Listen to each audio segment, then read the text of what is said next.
Well, good morning, everyone. My name is Brian Rossbert. I'm the Executive Director of Housing Colorado, and I want to welcome you to this 2022 legislative session debrief. We had an exciting year filled with affordable housing legislation, and we're excited to share with you the outcomes of the session and to give you a sense of things from the Capitol. Just want to introduce a couple of folks to you. Jennifer Mello and Amy Attwood are our lobbying team at the Capitol. They do an amazing job on our behalf, communicating with legislators and staff about Housing Colorado's priorities. And they are an amazing team who work diligently on our behalf. So just a lot of thanks to them.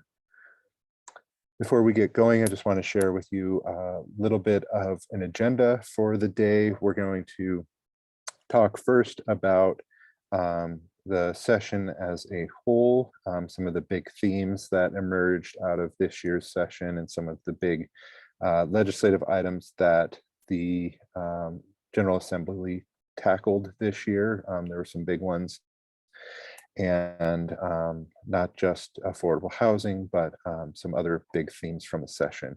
We'll then talk about, we'll take a little bit of a look back to 2021 and some enabling legislation that really helped set the trajectory for this session with the Affordable Housing Transformational Task Force that met through the interim, their recommendations and legislation that came out of that.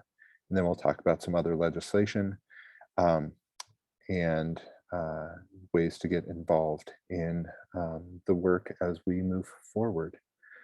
Before I turn it over to Amy and Jennifer to give us a sense of some of the big themes, I want to give a shout out to Housing Colorado's Legislative Committee, an amazing group of people who meets weekly to help guide the thinking of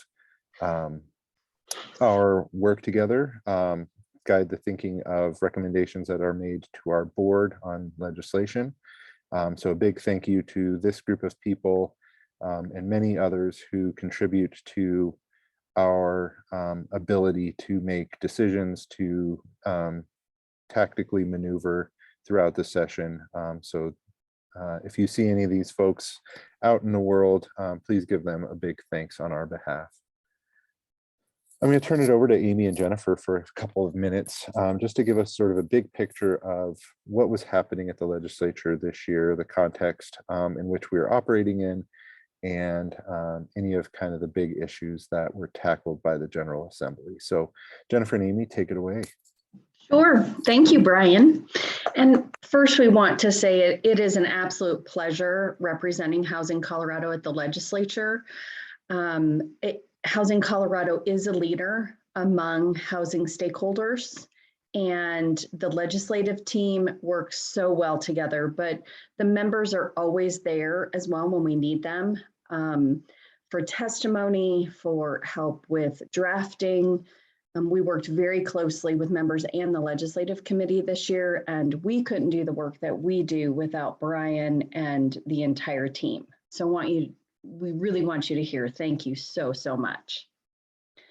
So when we look at the big themes for this session, in many ways, the most hotly contested bills of the Colorado 22 session demonstrate that Colorado continues to reflect and initiate progressive trends that we're seeing across the country.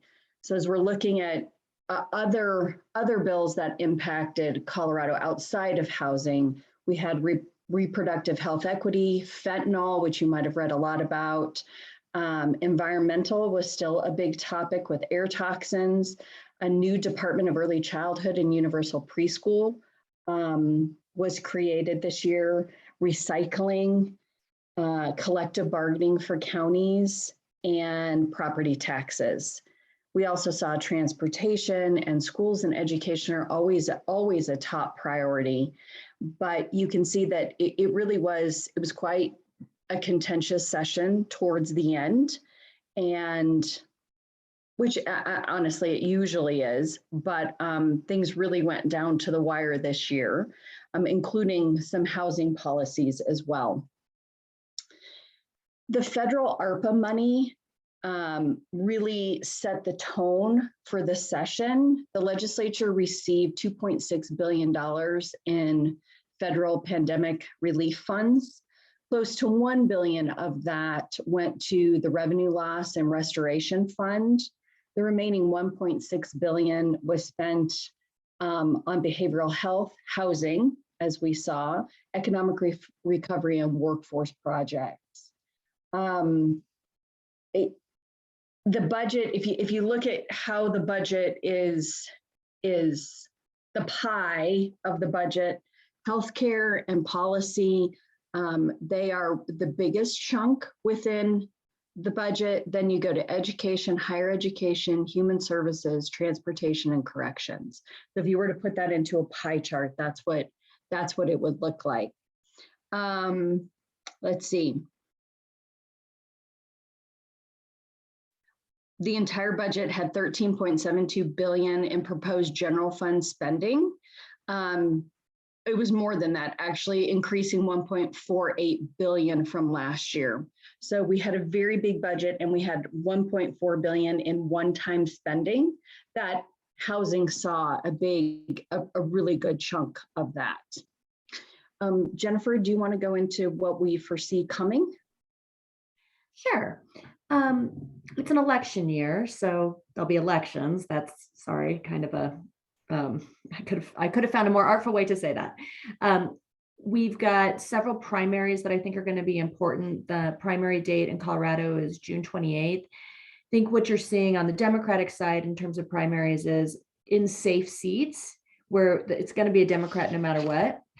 We've got some really competitive primaries. That's normal. You know, in a seat where you know what the final outcome is going to be, it's frankly somewhat appropriate that there's a competitive primary, because that's really where the voters get their choice. So those are happening as we speak.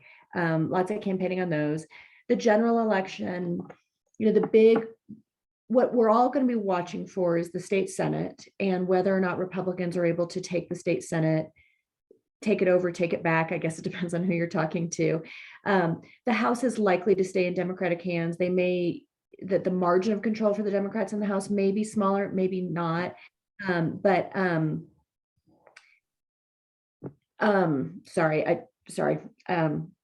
think that we'll have to see what happens in the state Senate, right? We've had 4 years of solid Democratic control, right, in both the House and the Senate and the governor's office. If Republicans are able to take the Senate, that's a big deal. That would really change the policy and the political climate in our state, but we don't know yet. There will be interim committees like there always are, and we're monitoring those and tracking those. There are a handful of things that have qualified for the ballot, you know, the initiative process, the citizen initiative process, and what we don't know yet is which ones will exactly be on the ballot. We won't know that until August, when the folks who are working on those have gone out and gathered signatures to see if they qualify. So that's just some context about other things happening over the next 6 to 12 months. And Jennifer, if you don't mind, I'd like to answer Carrie's question. We were not implying that those list of bills that we talked about were a progressive agenda. We're just seeing in total what we hear going on at the federal level and among other states, that some of those policies in left-leaning states are being implemented in Colorado. So it wasn't at all calling out fentanyl as being a progressive agenda. And then lastly, I wanted to say the total budget was $37.7 billion. Thanks, Amy and Jennifer. Really appreciate that context setting. And I did neglect to say at the beginning, if you do have questions or comments, please do throw them in the chat. We'll get to those at the end. We really do appreciate your input. I want to take a minute just to do a little bit of a look back, because as Amy already mentioned, the American Rescue Plan Act, or ARPA, really played a huge role in this year's session. So we received $3.2 billion in ARPA money in total from the $1.9 trillion COVID relief package that passed in 2021. Last year's legislative session, House Bill 21-1329 designated over $500 million of that $3.2 billion to address the affordable housing crisis. The first 100 million of that went out the door immediately to Division of Housing and some smaller efforts, the Eviction Defense Fund, to address the crisis as quickly as possible. And then House Bill 1329 also opened up a process to create what became the Affordable Housing Transformational Task Force. And I mentioned that they met throughout the interim, along with a subpanel of subject matter experts that really informed the work of the General Assembly in 2022. Here's a list of the members of the Affordable Housing Transformational Task Force. You can see that it was both a mix of legislators and executive branch appointees, as well as Chris White from CHAFA. I had the good fortune of chairing the subpanel of subject matter experts along with my vice chair, Kathy Alderman, and from Colorado Coalition for the Homeless. And we had the opportunity to meet weekly for, I think, 12 weeks, 3 hours at a time, to come up with the recommendations for this group to write a final report to the General Assembly. So the process was that the subpanel met and made recommendations to the task force. The task force then made recommendations to the General Assembly. The final report from the Affordable Housing Transformational Task Force had 5 funding recommendations and 6 policy recommendations. The subpanel really thought it was important that while we were having this interim conversation on housing, that we should identify some longer term policy recommendations that would really help change the landscape for housing well into the future. So those were included in what the task force recommended to the General Assembly as well. I'm going to run through very quickly some charts that highlight the funding. Oh, but before I get there, I want to share with you sort of the vision that the task force identified as they envisioned a new future and an affordable housing system that did these things, that was obviously affordable, that revitalized housing stock, overcame disparities, especially systemic ones, addressed homelessness quickly, policies that build wealth, are sustainable and integrated with other systems, and removes obstacles. So this was kind of the big overarching vision of what the task force was aiming to do with their work and their recommendations. So here's these next couple of slides are a couple of charts that come directly from the task force's report. And these are the recommendations that they made and the funding amounts that they recommended for their recommendations. So the first recommendation that they made was to create a revolving loan fund for new and existing capacity. Basically, they wanted to do, they wanted this fund to be able to help gap finance projects that might not otherwise be able to move forward. And they included in here some of the governor's priorities for green energy for affordable housing. So especially now that interest rates are on the rise, there was, while the task force didn't function in the midst of that, they wanted to have below market rate rates on these loans so that they were affordable for projects that were being developed. That recommendation was pegged at 150 million of the 400 million. The next recommendation was for nonprofit and local government grants. Again, gap financing was a huge part of this, as well as the governor's priority for strong communities. the Strong Communities program that the governor proposed was really about infrastructure and being able to connect properties to infrastructure needs that they might have. The example that folks continued to give throughout the process was the donation of land to a housing authority, but that land was not connected to water and sewer. So, how the governor really wanted some money available to connect those types of properties to utilities and to other needs in their communities. The next recommendation was for resident-owned communities, mobile home parks, and land banking at $35 million.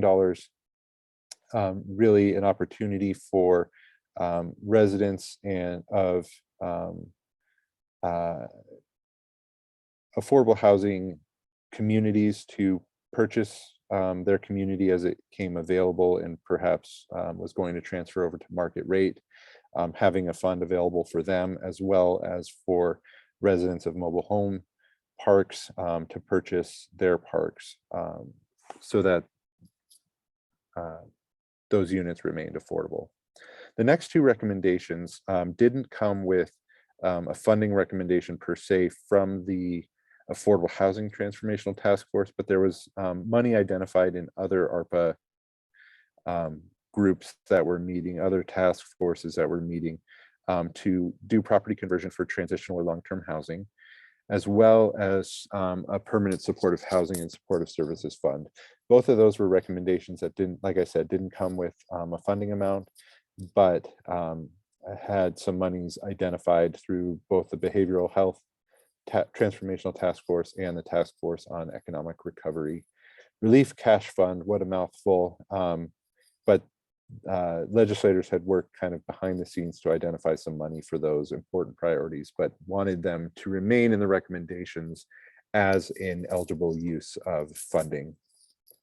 The last two recommendations, the first was for a modular housing program. And this came in combination with the governor's priority of an innovative housing incentive program. At the time, there was not a modular housing operation in the state that was up and fully functioning. And so some folks came with the idea to incentivize creative uses, creative opportunities for construction, and to incentivize them and perhaps a new modular factory to come to Colorado. This I'll talk about in terms of the legislation came some good ideas are coming from this, and we'll see how this incentive program works. The final recommendation was one of the governor's priorities for $35 million, and this was to fund CHAFA's missing middle access program. So this is an existing program at CHAFA that helps finance projects for folks making 80 to 120% AMI. And so the governor, it's been a very successful program, and so the governor had a priority in his budget that some of this money go to help prop up that program some more. As you can see, the total there is $400 million through all of those recommendations. I'm not going to read all of these to you, but there were, like I said, there were 6 policy recommendations that came out of both the subpanel and the task force. Some of those included expanding the state tax credit program, and one of the proposals, policy recommendations that we worked on but didn't get through this session was establishing some sort of standing or interim committee or task force that would continue the conversation on housing and homelessness throughout the year, and would possibly have the ability to bring legislation. That's definitely something that continues to be on our mind moving into the 23 session. It just, we kind of ran out of time and political will on that one, but we think it's really vital that we continue to, the housing crisis isn't going away, and it doesn't go away when session isn't in. So, we want to continue to have those conversations, to debate legislative ideas, and to possibly have a committee that could bring legislation itself, which the task force wasn't able to. But you'll see that there are some of the other policy recommendations. Again, some items that we will continue to work on as Housing Colorado into the future. But this year, the time and attention was really on the money, and we'll continue to push these items into the future. So where did we land on legislation? Here's the, drum roll, please. There were 5, as I mentioned, 5 funding bills that happened this year in response to the task force's recommendations. The first was Senate Bill 159, which is the revolving loan fund. And this bill, some interesting things happened between the task force making its recommendations and the General Assembly gaveling in. And one of those was that the federal guidance around the use of ARPA money came down that you basically couldn't use the money for loans themselves. And so the legislature got creative, found some ways to use the ARPA money to fund other general fund items, and then they used the general fund for some of the loan programs that were recommended by the task force itself. And so Senate Bill 159 was one of those. So $150 million is coming out of the general fund to create this revolving loan fund that will exist into the future and help gap finance projects, hopefully with the revolving nature of the fund in perpetuity, so that that as money goes out, other money comes in, and the fund revolves in that way. The next bill, that bill did pass. A check mark next to these means that they did pass and are awaiting the governor's signature. The next bill was House Bill 1304. This was the grants bill. You'll see this was at $178 million.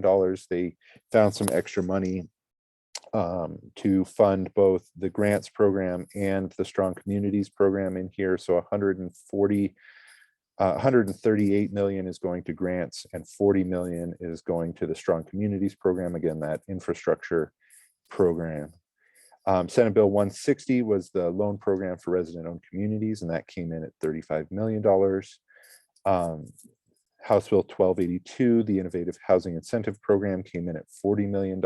Again, this is the program to incentivize creative construction opportunities, including panelized construction, 3D printing of homes, as well as modular factories, and incentivizing those opportunities coming into the state. And finally, Senate Bill 146 was the Middle Income Access Program at CHAFA, and that came in a little bit less than the recommendation for that came in a little bit less than the task force's recommendation, but will still be funding the Middle Income Access Program at CHAFA. And I did see a question about whether or not some of these programs will go beyond 120% of the area median income. In the grants program and the revolving loan program, there was negotiations to set the AMI levels higher than typically would be used for affordable housing, especially for resort communities and rural communities where the typical 80% and below doesn't actually work for them to create affordable housing opportunities. And so there was negotiations on that, as well as in the grants bill designating a certain percentage of the funds themselves to be available for those communities because we understood that there was an imbalance in the way in which funds were moving out the door in the past, benefiting kind of the Front Range and in the minds of some to the detriment of rural and rural resort communities. And so the one caveat with 1304 is that these funds have to be obligated by 2024 and have to be spent by 2026. And so if the percentages that were designated in the bill aren't being achieved in that short amount of time, there's a way for it to go back into a pool for the whole state to access. So lots going on. These 5 bills did pass, as I said, and I'm just checking the chat before I move on. Elise asks, any thoughts on the percentage of funding for homelessness, rental, and home ownership, and how those buckets will be truly make transformational change? A lot of the funding for homelessness initiatives actually ended up in some other bills that came out of the economic recovery package, and I'm not well enough versed on those to speak to them. There weren't percentages made available for home ownership, but it is included in the opportunities for both the loans and the grant bills. Home ownership is a qualified usage, but it wasn't broken out by a certain percentage. We'll move on to the one policy bill that was addressed this year, House Bill 1051, and began as an expansion and extension of the state affordable housing tax credit. It was initially conceived of as moving the credit from 10 million a year to 15 million and extending it into 2034 from its current sunset of 2024. As the session moved forward and concerns about the structural deficit in the budget were presented, the expansion actually went away. So this will continue to be a $10 million per year tax credit, but it was extended into 2031. So it got a 7-year extension, which is important because CHAFA starts to sort of designate and obligate some of the tax credit funding in prior years, in years before the sunset. And so they actually needed that sunset to be extended to continue their work into the future. Some other housing legislation then that we worked on as Housing Colorado. The first was House Bill 1083, the Colorado Homeless Contribution Income Tax Credit. Currently, there exists an enterprise zone tax credit for contributions made to homeless service providers.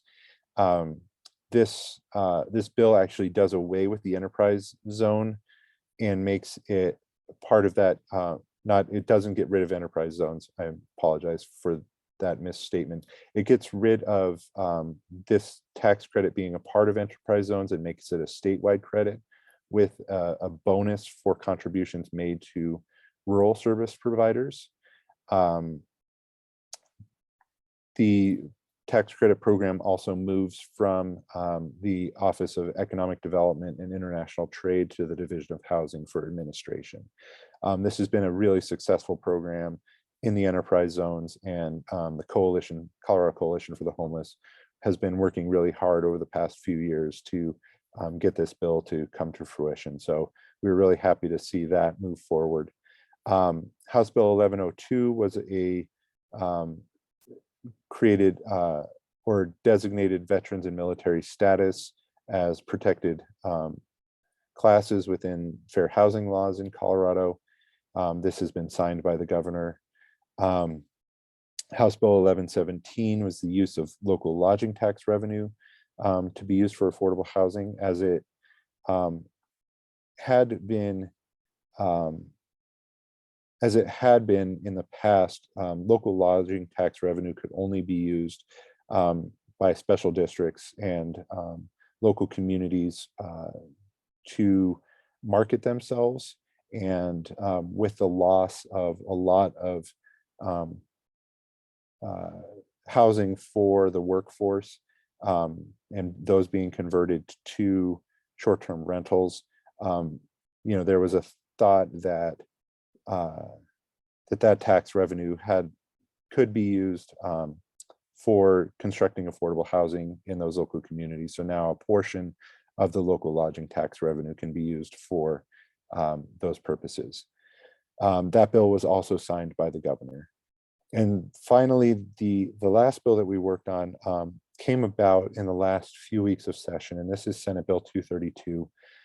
The title of the bill is the creation of the Colorado Workforce Housing Authority Trust, but that trust has now been changed to the Middle Income Housing Authority in the bill language itself in the statute. This bill raised some concerns for the housing community. One, in that the housing community wasn't particularly consulted prior to the introduction of this bill. And what the bill does is it creates a new special purpose authority in the state with the mission of addressing middle income housing needs. So the special purpose authority will be able to issue tax exempt bonds to projects to construct housing for those making 80 to 120% of AMI. And that cap goes up to 140% of AMI in the rural resort communities. We worked diligently with the bill sponsors to amend this legislation. There was close to 40 amendments that were drafted, and many of those were added on to the bill to ensure that the downstream effects or the effects in the housing ecosystem weren't detrimental to the affordable housing community. I can't say that we made this bill perfect. We made it better through the amendment process.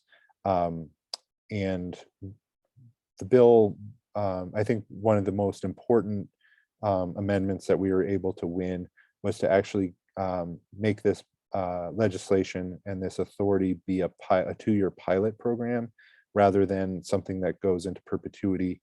So there'll be a 2-year pilot on this idea to see if and how the authority is able to finance projects to construct projects for this middle income bracket. I know there's a lot of concern out there that there isn't housing for, as the bill sponsors talk about that, for teachers, nurses, and firefighters. A lot of those folks make more than the amount that they could live in affordable housing units in communities. And so it'll be interesting to watch this. We will be keeping a very sharp eye on how this moves forward into the future. So I know there's probably lots of questions if you've heard about this bill. I continue to get phone calls about it. But I think the fact that it's a pilot, that it's only got $1 million of general fund allocation ensures that this isn't going to be a behemoth that is able to detrimentally affect the affordable housing community. So we'll continue to keep our eye on this and watch it diligently as it progresses. So those are the pieces of legislation that we followed as Housing Colorado, that we worked on. We supported most of these bills. 232, we were in amend position throughout its process because it was amended up until even third readings in the House. Its final, the final debate on the bill in the House of Representatives. So, it continued to be amended up until the very end. Did we get everything we wanted? No, but it has been significantly amended thanks to the work of folks within the Housing Colorado community. I do want to give a shout out to some of my colleagues who worked diligently and hard on this bill. Kathy Alderman, Kinsey Hasted, and Jonathan Capelli all worked really hard. We worked side by side to make this thing better than it started out as. Before I get to questions and comments, I think I deleted the ways to get involved slide, but now that session is out, there's a really good opportunity to meet with legislators in the interim.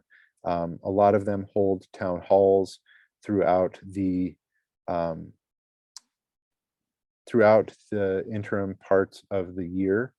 So I'd really encourage you to attend those, to get in touch with them, take them out to coffee, and really talk about any issues that you are having as affordable housing providers. Get those on the table early. We'll be really focused in on some of those policy recommendations that didn't get acted upon in this session. But there's a lot that you can do in the interim, even though it's an election year, to get your concerns and heard. So please now, if you have questions, go ahead and throw those in the chat, and we will try to address those as best we can. The one question is, will the slide deck be posted on the website, and is there a white paper on SB 232 that could be posted as well? We don't have a white paper created yet on 232. I think that's something that we will definitely need to work on now that it has been passed, and to really to get the final language addressed. Typically what we'll do with, I can send the slide deck out and get that out into the community as best as I can. And we typically don't post it on the website, but I can check with my my communications folks and see if that's a possibility. Elise asks, any thoughts you could share about President Biden's housing announcement this week? Will that help us here in Colorado? I think we're still digesting the announcement of the president. Admittedly, I was out of the office for the last part of last week and early part of this week, so I'm still diving into those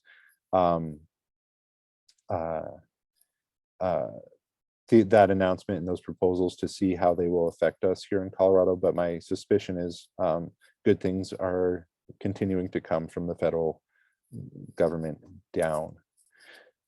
Sheila asks, do you have a sense of when the 1304 grant programs will be rolled out and what they will look like?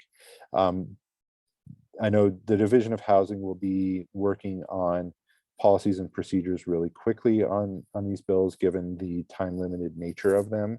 I don't think that they quite have a timeline yet, but it may, for expediency's sake, look like some of their other gap financing programs. These dollars are more flexible than other dollars that are administered by the Division of Housing. So hopefully they can be, the policies and procedures on those can be formed quickly, and they can be distributed just as quickly as well. Any other questions that folks might have that you can throw in the chat?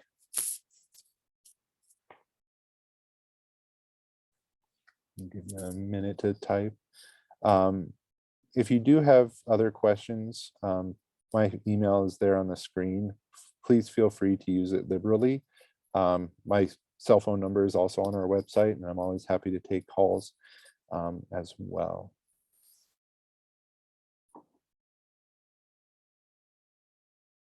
I'm not seeing any other questions. So if there are none, I will give you back 15 minutes in your day. We really appreciate you being a part of our legislative recap. I know that I did a lot of talking, but there was a lot happening, a lot of good things. We'll be really working hard in the interim to come up with some good things for the next session with a whole new General Assembly, new legislators that we will have the good fortune to educate on affordable housing policy and needs here in Colorado. So I really appreciate you all taking time out of your day to be a part of this. We thank you so much for being a part of Housing Colorado. And as always, please be in touch if you have any needs or any ideas. So thank you all. Take care. Have a good rest of your day. Thanks, everybody. Have a good day. Bye.